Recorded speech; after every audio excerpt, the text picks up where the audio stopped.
जटिल समस्या हो या भाग्य बाधा, हो व्यापार, नौकरी, शादी की समस्या, करियर की चिंता हो या वैवाहिक जीवन में हो सुख का अभाव, पाइए अपनी समस्त ज्योतिषीय तथा वास्तु समस्याओं का सरल, चमत्कारी, प्रभावशाली समाधान। एक जाना माना और विश्वसनीय नाम, आचार्य पंडित श्री वैभवनाथ शर्मा जी, काशी के 400 वर्ष पुराने प्रतिष्ठित और अंतरराष्ट्रीय ख्याति प्राप्त राज ज्योतिषी परिवार की 8वीं पीढ़ी के ज्योतिषी और वास्तु शास्त्री आचार्य पंडित श्री वैभवनाथ शर्मा जी के द्वारा व्यक्तिगत या फिर फोन पर अपॉइंटमेंट लेने के लिए कॉल करें 9818-300-146, 9990-724-131 या फिर ईमेल करें sharma.vaibhav@gmail.com पर। और चलिए अब आचार्य जी से जान लेते हैं आज का महा उपाय। जी बिल्कुल, आज हरिशयनी यानी देवशयनी एकादशी है। आइए जानते हैं कि आज की तिथि में आपको क्या क्या कार्य करने चाहिए। और आज से जो चतुर्मास आरंभ हो रहा है तो आगे आने वाले 4 माह में कोई भी मांगलिक कार्य नहीं किए जाएंगे। उसके पीछे क्या कारण होता है और क्या है आज की तिथि का विधि विधान, और चतुर्मास में आपको क्या करना चाहिए और क्या नहीं करना चाहिए, ये सारी जानकारी मैं आपको आज देने जा रहा हूँ। आषाढ़ मास के शुक्ल पक्ष की एकादशी को ही देवशयनी अर्थात हरिशयनी एकादशी कहा जाता है। कहीं कहीं इस तिथि को पद्मनाभा एकादशी भी कहते हैं। इसी दिन से चतुर्मास का आरंभ हो जाता है। इस दिन से भगवान विष्णु यानी श्रीहरि क्षीर सागर में शयन करते हैं। पुराणों की कथा के अनुसार चौमासे का विशेष रूप से वर्णन किया गया है। इस तिथि पर इस व्रत की कथा पढ़ने और श्रवण करने से यानी सुनने से मनुष्य के समस्त पाप नष्ट हो जाते हैं। और उसके साथ साथ श्रीमद् भागवत में इन 4 माहों की तपस्या को एक यज्ञ की संज्ञा दी गई है। वाराह पुराण में इस व्रत के बारे में कुछ उदारवादी बातें भी कही गई हैं। उदाहरण के लिए इस व्रत को आषाढ़ शुक्ल की एकादशी के स्थान पर द्वादशी या आषाढ़ी पूर्णिमा से आरंभ करना चाहिए। यानी चतुर्मास को जो है आप पूर्णिमा या द्वादशी से आरंभ कर सकते हैं और 4 माह पूर्ण करने के लिए इसका समापन उधर कार्तिक शुक्ल की द्वादशी या कार्तिक पूर्णिमा तक किया जा सकता है। संभवतः यह दृष्टिकोण इसलिए समाहित किया गया होगा क्योंकि यात्रा के दौरान किसी निश्चित स्थान पर पहुंचने में पुराने समय में विलंब हो सकता था। उस युग में आज की तरह यात्रा के साधन और संसाधन उपलब्ध नहीं थे, इसलिए ये विचार शुमार किया गया होगा। चूंकि चतुर्मास के व्रत में एक ही स्थान पर रहना आवश्यक है, इसीलिए इस परिप्रेक्ष्य में उपरोक्त तथ्य सारगर्भित लगता है। शास्त्रों और पुराणों में इन 4 मासों के लिए कुछ विशिष्ट नियम भी बताए गए हैं। इनमें से 4 महीने तक अपनी रुचि और अभिष्टानुसार नित्य व्यवहार की वस्तुएं त्यागनी पड़ती हैं। कई लोग खाने में अपने सबसे प्रिय व्यंजन का इन माहों में त्याग कर देते हैं। चूंकि ये भगवान विष्णु को समर्पित व्रत होता है, इसीलिए 4 माहों तक सोते जागते उठते बैठते ओम नमो नारायणाय के जाप की अनुशंसा की गई है। हमारे धर्मशास्त्रों और पुराणों के अनुसार 4 मासों के लिए भगवान विष्णु क्षीर सागर में शयन के लिए चले जाते हैं।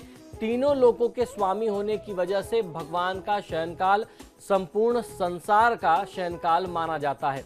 इन 4 मासों के दौरान शादी विवाह, उपनयन संस्कार व मंगल कार्य आदि वर्जित बताए गए हैं। 4 मास की अवधि के पश्चात देवोत्थान एकादशी को भगवान जागृत होते हैं, यानी योग निद्रा से चैतन्य होते हैं, जागते हैं।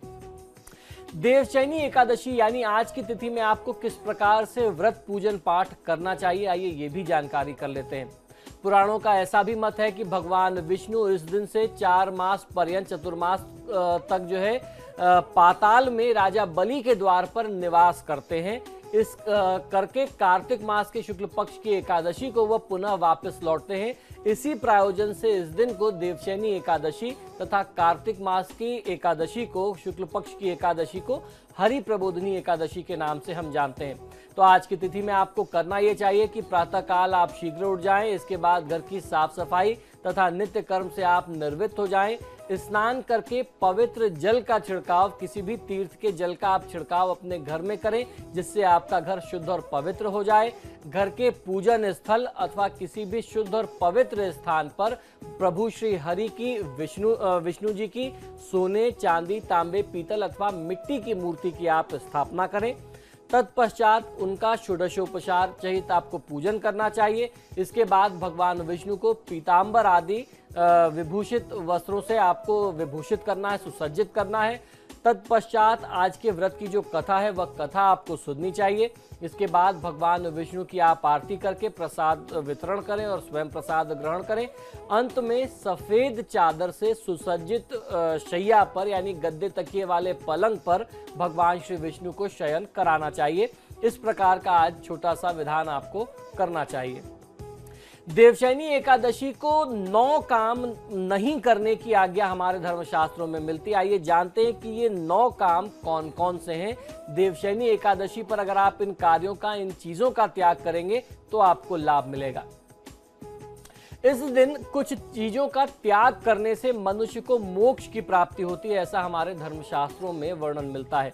यह व्रत परलोक में मुक्ति को देने वाला माना गया है। इस दिन भगवान विष्णु का ध्यान रख करके, ध्यान धर करके इन बातों का, इन चीजों का त्याग करना हमारे शास्त्रों में बहुत ही महत्वपूर्ण बताया गया है। सबसे पहली बात यह कि प्रभु शयन के दिनों में सभी प्रकार के मांगलिक कार्य जहां तक हो सके आपको बचाने चाहिए। कोई भी किसी भी प्रकार का मांगलिक कार्य नहीं करना चाहिए, उसकी वर्जना बताई गई है। दूसरी बात यह कि मधुर स्वर प्राप्ति के लिए गुड़ का त्याग बताया गया है। दीर्घायु अथवा पुत्र पौत्रादि के लिए आप तेल का प्रयोग ना करें। शत्रु नाशादि के लिए कड़वे तेल का प्रयोग करने से बचना चाहिए। सौभाग्य प्राप्ति के लिए मीठे तेल यानी तिल के तेल इत्यादि का प्रयोग करने से बचना चाहिए। स्वर्ग प्राप्ति के लिए पुष्पादि भोगों का यानी पुष्प, अगर आप पुष्प सुसज्जा स्वयं अपने लिए करते हैं तो उससे आपको बचना चाहिए। पलंग पर, शैया पर सोना, भार्यासंग यानी स्त्री प्रसंग करना, झूठ बोलना आदि कार्य इस दौरान वर्जित बताए गए हैं। मांस, मदिरा, शहद और दूसरों को का दिया हुआ, किसी दूसरे का दिया हुआ दही भात आदि का भोजन करना, मूली, परवल जिसे आम बोलचाल की भाषा में पटोल भी बोलते हैं, बैगन इत्यादि का त्याग कर देना चाहिए। किसी भी तरीके की शारीरिक, मानसिक, वाचिक और भावनात्मक हिंसा से इस दौरान परहेज रखना चाहिए। तो ये था आज का महा उपाय और साथ ही सीमा हमारे साथ जुड़ चुकी है। सीमा, पूछिए आप क्या पूछना चाहती हैं आचार्य जी से? पंडित जी, मैं जानना चाहती हूँ कि मेरी शादी और जॉब के लिए, गवर्नमेंट जॉब के लिए देखना चाहती हूँ और मेरा जो बर्थ डेट है वो 31 मार्च 1992 दिन के 12:36। बर्थ प्लेस बता दीजिए। आप अपनी बर्थ प्लेस बता दें। बर्थ प्लेस मेरे पिथौरागढ़ डिस्ट्रिक्ट उत्तराखंड में है। जी बिल्कुल, देखिए आपकी जन्म पत्रिका के अनुसार राहु की महादशा में बृहस्पति की अंतर्दशा चल रही है। आपने कहा कि आप अपने विवाह और अपने करियर से जुड़ा हुआ प्रश्न जानना चाहती हैं। आपकी कुंडली में सरकारी नौकरी के योग बनते हैं। आपको थोड़े से परिश्रम अभी और करने पड़ेंगे, कुछ और इंतजार की स्थिति सामने आ सकती है। ऐसा लगता है कि अभी से शायद 1 वर्ष का समय और इस तैयारी में, कॉम्पिटिशन्स देने में आपको थोड़ा सा लग सकता है, लेकिन सरकारी नौकरी आपको मिले ऐसे संयोग बहुत मजबूत, बहुत प्रबल आपके लिए बनते हैं। जहां तक रही विवाह की बात, तो विवाह का समय अभी से 1-1.25 साल बाद से आपके लिए आरंभ होगा। इस दौरान परिवार में बात चलेगी, आपके लिए संबंध खोजे जाएंगे, कई जगह बात आगे बढ़ेगी, फिर रुकेगी, टूट जाएगी, ऐसी चीज़ें चलती रहेगी। तो उससे हताश और निराश होने की आवश्यकता नहीं है। आपके लिए सबसे बेहतर ये रहेगा कि आप भगवान विष्णु की पूजा आराधना इस दौरान जितनी ज़्यादा से ज़्यादा कर सकती हैं आपको करना चाहिए। ये जो 1 साल का समय, अभी का समय है, ये आपके लिए बहुत महत्वपूर्ण है।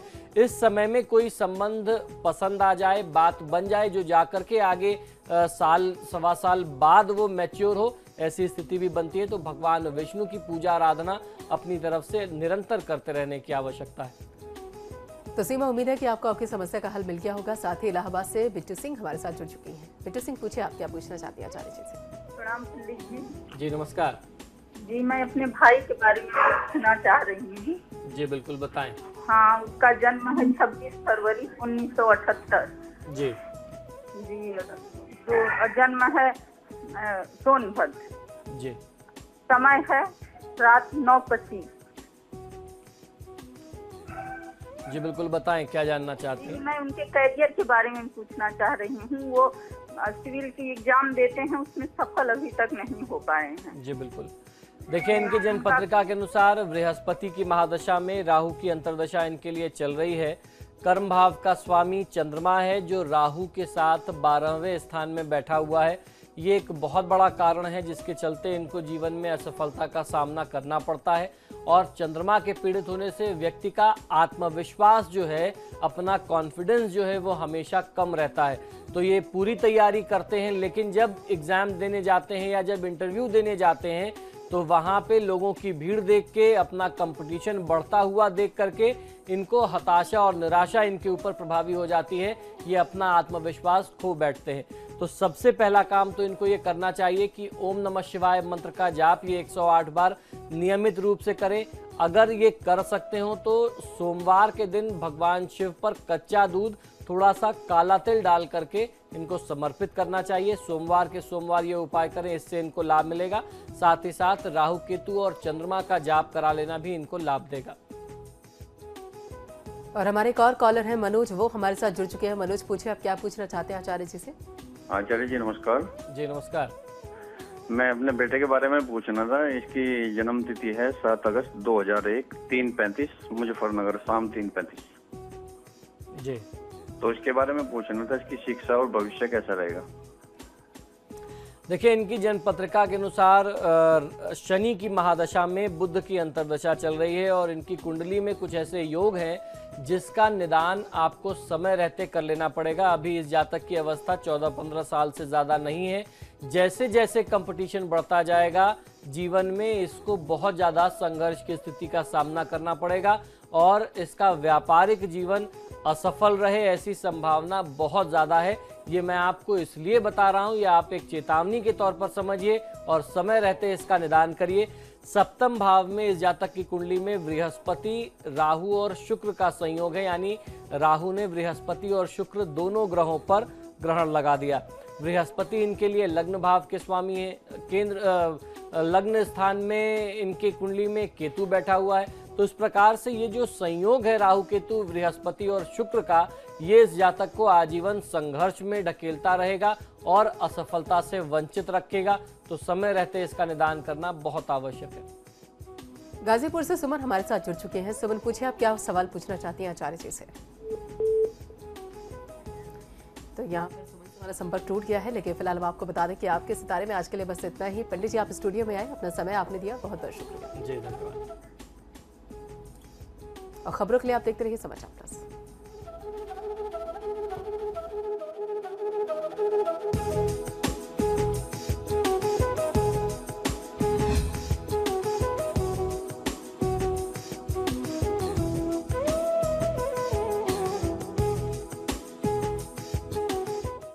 जटिल समस्या हो या भाग्य बाधा, हो व्यापार, नौकरी, शादी की समस्या, करियर की चिंता हो या वैवाहिक जीवन में हो सुख का अभाव, पाइए अपनी समस्त ज्योतिषीय तथा वास्तु समस्याओं का सरल, चमत्कारी, प्रभावशाली समाधान।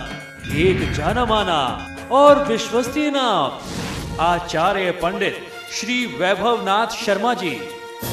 काशी के 400 वर्ष पुराने, प्रतिष्ठित और अंतरराष्ट्रीय ख्याति प्राप्त राज ज्योतिषी परिवार की 8वीं पीढ़ी के ज्योतिषी और वास्तु शास्त्री आचार्य पंडित श्री वैभवनाथ शर्मा जी के द्वारा व्यक्तिगत या फिर फोन पर अपॉइंटमेंट लेने के लिए कॉल करें 9818-300-146, 9990-724-131 या फिर ईमेल करें sharma.vaibhav@gmail.com पर।